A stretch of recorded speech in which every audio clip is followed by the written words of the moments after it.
Good morning. Hi, good morning, Sarah. Good morning. No, goodness, you're fine. 故事的主人公叫做 Liz， 她和先生还有2个孩子居住在科罗拉多州。Liz 1岁半的时候，和她的双胞胎妹妹被美国父母从韩国收养，而在她的美国家庭中，还有来自全世界各地的兄弟姐妹。最小的来自中国，今年12岁，最大的已经快40岁。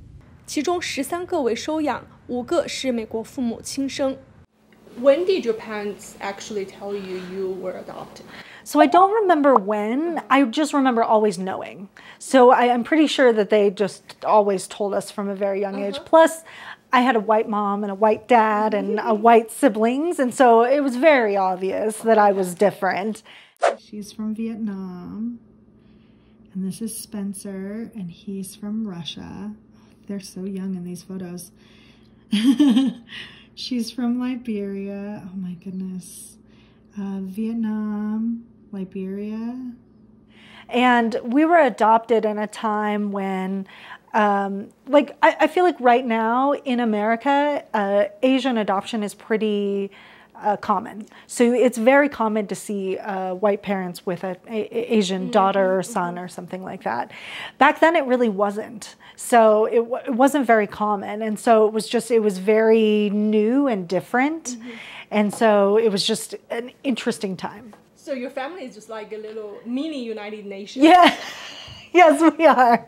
One of the things I always tell people is growing up with that many people, it's really taught me how to work with different personalities. So I'm really good at, especially in the workplace or living with people or things like that when I was growing up, it helps to know how to live with that many personalities, because you start to realize, okay, if with this person I shouldn't say this, and with this person I can say this, and this person I can do this, and things like that. How big was your house? It was huge. It was huge. But even being huge, we all shared rooms. So 17 of you? Oh yes, yes. Not all, but yeah, I shared a room with my twin sister my whole life until I moved out. So some like teenagers, they have problems moving into the dorms because they're sharing a room with somebody for the first time in a very long time. But for me, I was like, oh, this is great. I went from living with my sister to living with someone else. It was nice, but I think today that's part of the reason why I don't love being alone, because I grew up with so many people. How could your parents handle so many children?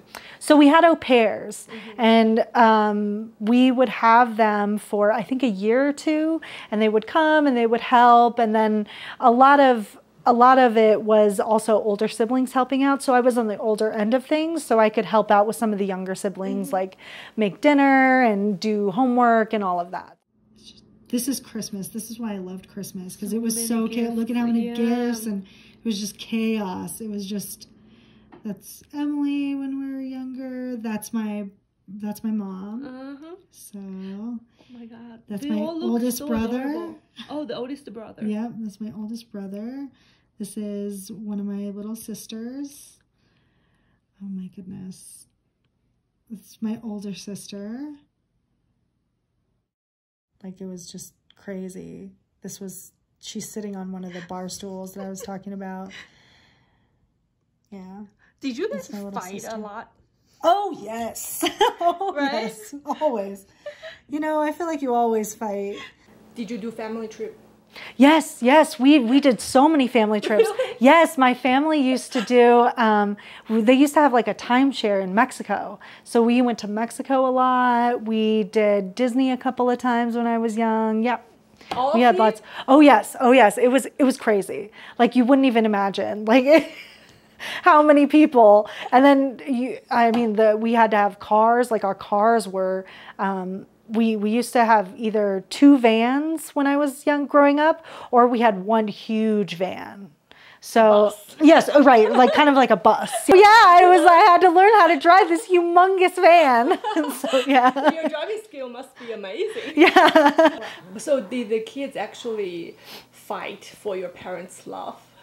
No, I actually had this conversation once when I was in college with a college friend of mine. A college friend of mine once told me, like, oh, I'm going to go out to dinner with my parents. And I was like, That is so weird. I would never do that. I would never go out to dinner with my parents because when you have so many siblings, you would never go out to dinner just with your parents. Like there would be whole rows of other people who were there.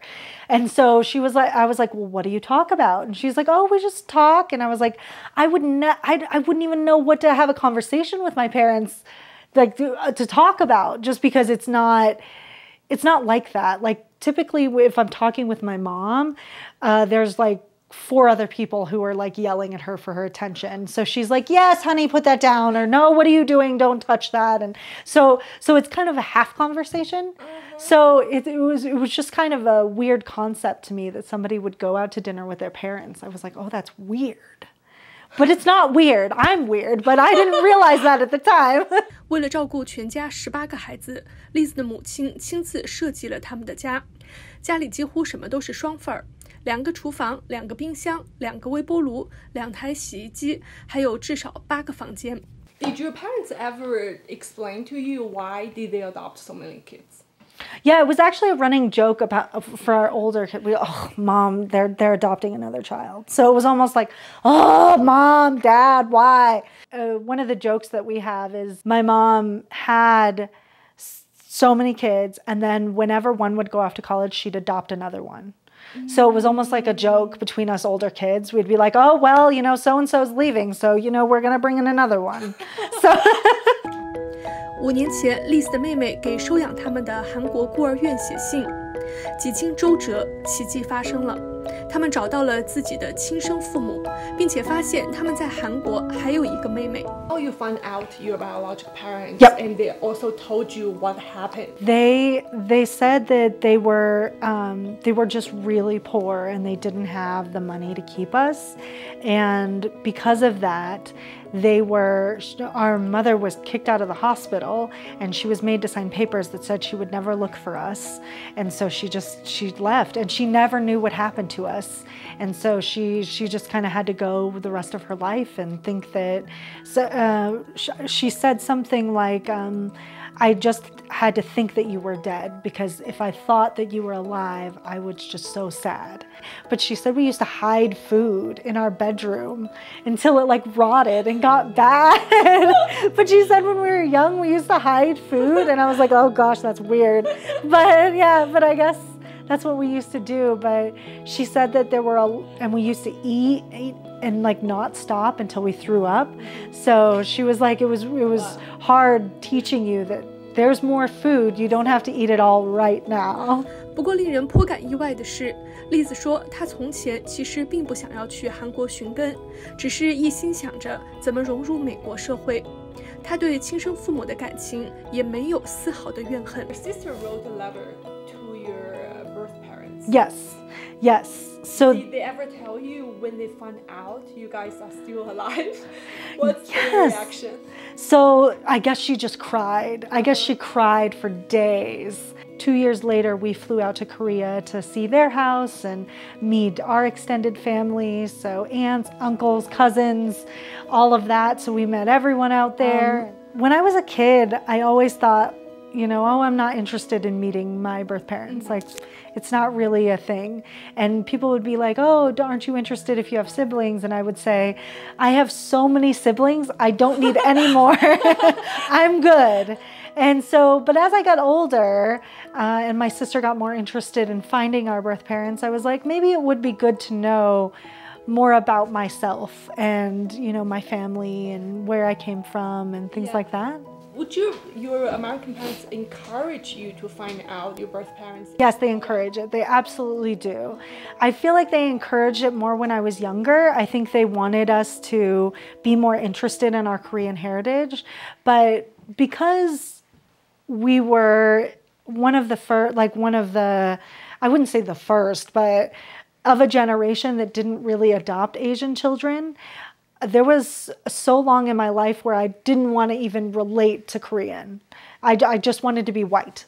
So I was like, I just want to fit in and I don't want to think about it and I just want to keep going the way I'm going. But she always was like, you know, we could go to Korea someday. You could, you know, try and find your birth. And I was like, no, I'm not interested. I don't want to talk about it. I'm so amazed by you and the other girl, adopted girl I talked. You guys are so positive. Oh, like, yes. Yeah, really good personality. Yes. Yeah. I love it. I love being adopted. I think it's so much fun. I don't know, I love it. And to be given the opportunity to come to a different place and make a way for myself. I would say when my sister found my birth parents and she wrote them the first time, one of the first things I told her was, you need to explain to her that we have a better life. After having kids, it probably just makes it that much more real, because I loved my kids the minute they were born. And to think about a situation where I was poor or I didn't have the right resources or things like that, and a situation where I had to say to myself, they're gonna be better off without me. I can't imagine how difficult that decision would be. And to have somebody that strong and brave to make that decision, I want them to know that it was the right decision.